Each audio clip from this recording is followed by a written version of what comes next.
Hi, hello, welcome. Today I want to talk about bullet journals. I have never done one before, and I decided that 2021, why not, was as good a time as ever to give it a shot, especially when we're talking about tracking reading. I would like to show you today how I set it up, how I've been using it so far, and what's working for me and what I'm already thinking about changing if I decide to do a bullet journal again next year. To start, I did get this book on Amazon. It was just under $10. I purchased yellow because yellow is one of the colors of the year. The sticker is not on there. This was from Elizabeth. It's a plain cover with an elastic tab.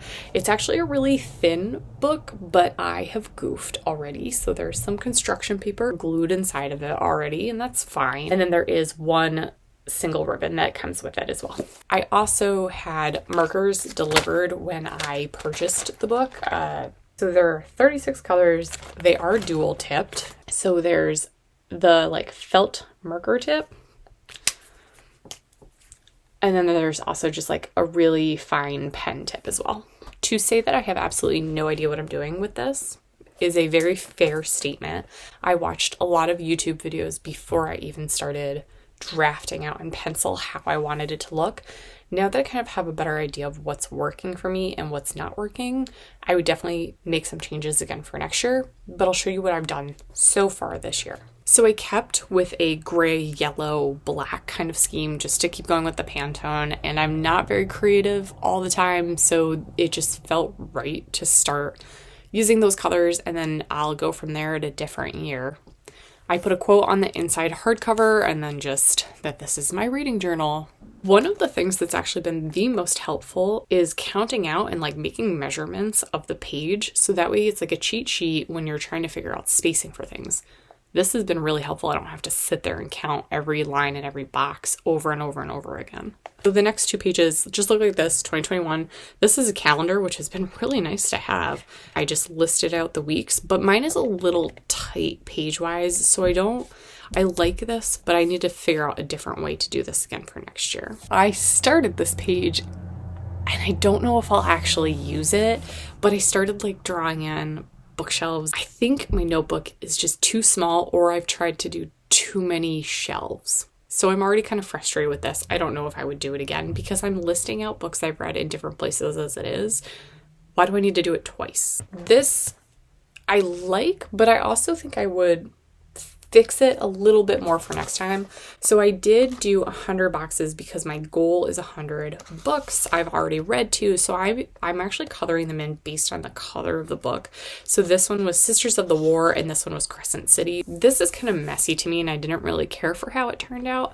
But down at the bottom, I'm going to be tracking how many books are audiobooks, how many books are nonfiction, how many books am I clearing off of my adult TBR, because those are goals that I set for myself. So I would definitely clean this up quite a bit next year and have it look nicer. I really like this page. I like seeing progress, or at least just a general overview. I am also filling this out electronically using the Book Writer 2021 reading log because it automatically calculates, especially for the year, statistics and stuff, but this will just be a nice way for me to kind of at a glance see it on a piece of paper. The next two pages are just introduction pages listing out events of different reading challenges that are going on. I started it. It looks kind of sloppy. I didn't really care for it. So I've got the Pop Sugar Reading Challenge for the month and the Grisha Grind books, and then just the month upcoming. So far, I really like these pages. I'm going to try to do a picture of my favorite book of the month so I have a little bit more visual. No, I'm not going to draw it or color it because I can't, but I left it as a 4x4 square, so I'll just print out the book cover and then tape it in and give it a little extra. And then I'll write down reasons why I liked it or favorite quotes that stood out. Here for the January TBR, I just listed out the books that I had planned on reading and put yellow squares next to them. This is a tracker per day for me to calculate, or me to see where am I spending a lot of my time reading.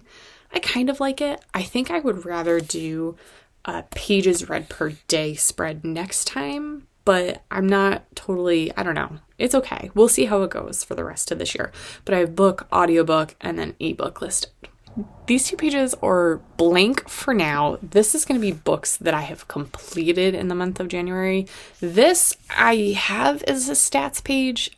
I don't exactly know how I'm going to use it yet. It'll probably be similar to kind of like as a starting point, but maybe more focusing on authors, pages read in total and hours read in total, and maybe characters who are of own voices or LGBTQ. But I'm not totally set on how I want to use this yet, which is why I left it intentionally blank.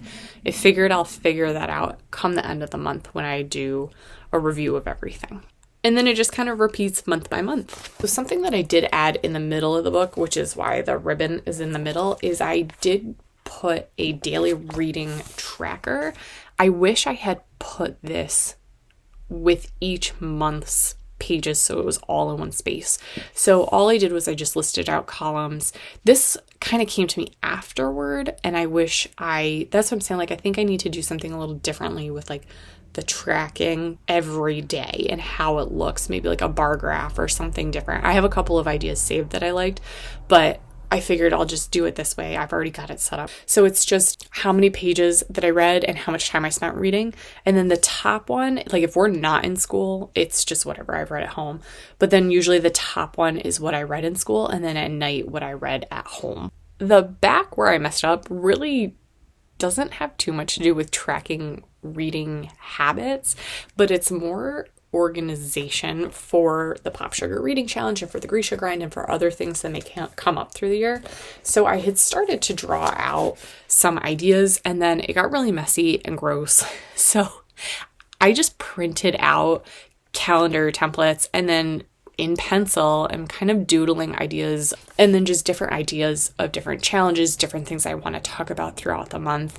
It's fluid, right? Which is why it's in pencil. It's going to change, but that's why I went through, and each month has their own thing. And it just is a different way to help keep me organized with everything that we have going on. So things that I really like so far, I really like this page of color. It's such satisfaction coloring in a completed book. I really like this page, and I love this, but I would like to do it in a better way that's more colorful, that's more eye appealing. Like this is kind of just boring to me, and it's not my favorite, but I enjoy going in every day and writing down like how much time did I actually spend reading a book and how many pages was I able to accomplish. Have I considered getting a bigger book for next year? Yes. Do I think I want to? No, because I actually bring this to school with me every single day too. So when we finish our reading sprints in class, I'll actually go and write them in right away. So that way I already know. Some of the kids have asked about this, and I'm like, it's the same thing that we do every week in our writer's notebooks. Mine's just a fancy version of it. There was one point where before I created this, I was thinking about doing book reviews and like putting pictures of the book covers in. I still have a little bit of space. I may do that with books that are like 5-star books for me this year, but I just kind of need to wrap my brain around how I want to organize my setup a little bit better for next year. But this is what I have for 2021, and I'm going to leave it as such and kind of play with it some more, doodle out some other ideas of things that I really like, that I'd want to try, save some pictures. That is just kind of how I set up my own reading journal for this year, and you will see how it goes. I'll be interested to see next year when I set it up what this ends up looking like, and if I can fully commit to using it all the time.